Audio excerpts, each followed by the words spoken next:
कि 10th level पे तुम जीडी और एमटीएस दे पाओगे, 12th लेवल पे आप सीएचएसएल देना, ग्रेजुएशन लेवल पे आप इंस्पेक्टर लेवल की पोस्ट देना।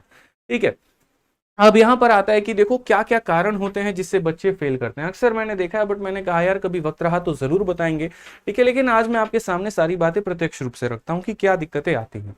ठीक है, सबसे पहली दिक्कत यहां पर ये आती है कि चूंकि ये बच्चे अभी नए नए पढ़ करके आए होते हैं तो इनको बहुत ज्यादा आइडिया होता नहीं है। एक तरीके से यूं कह लीजिए, इस कंपटीशन की दुनिया में पूरे ये बच्चे जो हैं वो एकदम नए हैं।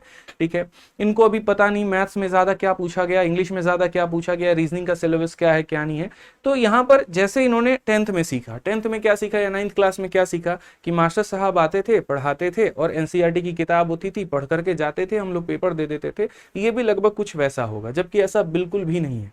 ठीक है, ऐसा यहाँ पर कहानी क्या है सर, इसमें क्या होता है कि सिर्फ अगर आप सिलेबस को कवर करते हैं और अगर आप प्रैक्टिस नहीं करते हैं तो यकीन मानिए मेरे भाई दूर दूर तक आपका सिलेक्शन नहीं होगा। और काफी एक ऐसा भारत का वर्ग है लगभग 80% के करीब में, ठीक है, जो सिर्फ और सिर्फ वीडियो के भरोसे रहता है, मैराथन्स के भरोसे रहता है। मेरी खुद की क्लास में इतने सारे कमेंट आते, सर मैराथन लेकर के आइए, सर बैच लेकर के आइए, सर वीडियो बस देखना है। उन्हें ऐसा लगता है कि परसेंटेज की वीडियो देख ली तो इसका मतलब अथाह ज्ञान हो गया। ये बिल्कुल गलत फहमी में है। आप किसी भी सब्जेक्ट की अगर आप पढ़ाई कर रहे हैं तो आप अगर पढ़ाई कर रहे हैं तो साथ के साथ आप उसकी प्रैक्टिस भी करिए।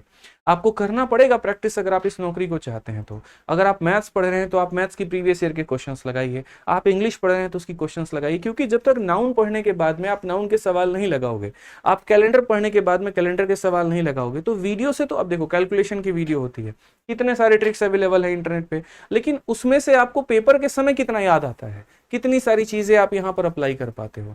ठीक है, क्यों ऐसा होता है कि आपके मॉक में मार्क्स नहीं बढ़ते हैं? तो यही कारण है क्योंकि प्रैक्टिस की कमी आपके अंदर में होती है। आप थोड़ा उससे दूर भागना पसंद करते हैं। वीडियो इंटरेस्टिंग लगता है, मजा आता है तो आप उसको देख तो लेते हैं, लेकिन जब बात प्रैक्टिस की आती है, खुद की कलम चलाने की आती है, वो थोड़ा कष्टदायक आपको लगता है और ये नुकसान बहुत गंदा मार जाता है आपके पेपर में। तो ये गलती होती है जिसको आप ना करें। ठीक है, दूसरा मॉक टेस्ट का बहुत ज्यादा वास्ता बच्चों का होता नहीं है। आप एक बात देखिएगा खुद में, 10वीं की परीक्षा जब आप दे रहे थे, आप में से कितने बच्चे ऐसे होते जो सैंपल पेपर लगा के जाते थे? बहुत कम। लेकिन जो लगा करके जाते थे उनका कॉन्फिडेंस और बाकी लोगों का कॉन्फिडेंस में जमीन आसमान का फर्क होता है। सेम उसी आधार पर मैं यहां भी बोलूंगा कि आपको साथ के साथ मॉक टेस्ट देते रहना चाहिए। जब आपका सिलेबस 50 से 60% हो जाता है तब आप यहां पर क्या करो, सेक्शनल पेपर देना शुरू कर दो। ठीक है, चाहे मैथ्स का मॉक टेस्ट हो गया, रीजनिंग का अलग हो गया, ये हो गया। ठीक है कि मैथ्स पढ़ लिया तो मैथ्स के सेक्शनल दे रहे हैं, रीजनिंग पढ़ लिया तो रीजनिंग के दे रहे हैं, और 50 से 60% सिलेबस हो गया तो हफ्ते में एक पेपर तो शुरू से देने की आदत डालो। मैं मानता हूं कि सारे बच्चों के पास में लैपटॉप की सुविधा नहीं होती है, सारे बच्चे मॉक टेस्ट की सीरीज नहीं खरीद सकते हैं, तो कोई प्रैक्टिस सेट की बुक है तो वहां से आप प्रैक्टिस कर लीजिए, कोई पीडीएफ है टेलीग्राम पर है तो आप वहां से प्रैक्टिस कर लीजिए। तो इस बात का आप यहां पर ध्यान रखिए। तीसरा, काफी ऐसे बच्चे हैं चैप्टर का तो अंदाजा है, ट्रिक्स के तो पते हैं, लेकिन प्रीवियस ईयर अभी भी उनके टिप्स पर नहीं है। मैं मानता हूं सबसे पहला कदम है कि प्रीवियस ईयर आपका टिप्स पर होना चाहिए, जैसे 21 का पेपर, 22 का पेपर और 23 का पेपर। और जब 3 साल के पेपर को आप खत्म कर लो, उसके बाद में आपको थोड़ा इरेलीवेंट टाइप भी जाना है या किसी टीचर के क्वेश्चंस लगाने हैं, कोई किताब लगानी है, कोई बुक्स लगानी है तो लगाओ, लेकिन पहले इस प्रीवियस ईयर के ऊपर में बहुत ही अच्छी पकड़ बना करके चलो। ठीक है कि आप जब पढ़ाई कर रहे हैं तो सिर्फ और सिर्फ बेसिक अप्रोच के आधार पर ना रहें।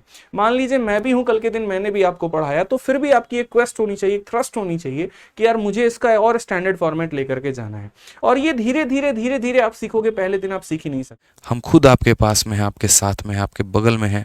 ठीक है, आपके कंधे पे अपना हाथ रखे हुए हैं, बस आप पढ़िए। ठीक है, चलिए तो मिलेंगे अगली वीडियो में। आज के लिए दोस्तों इतना ही।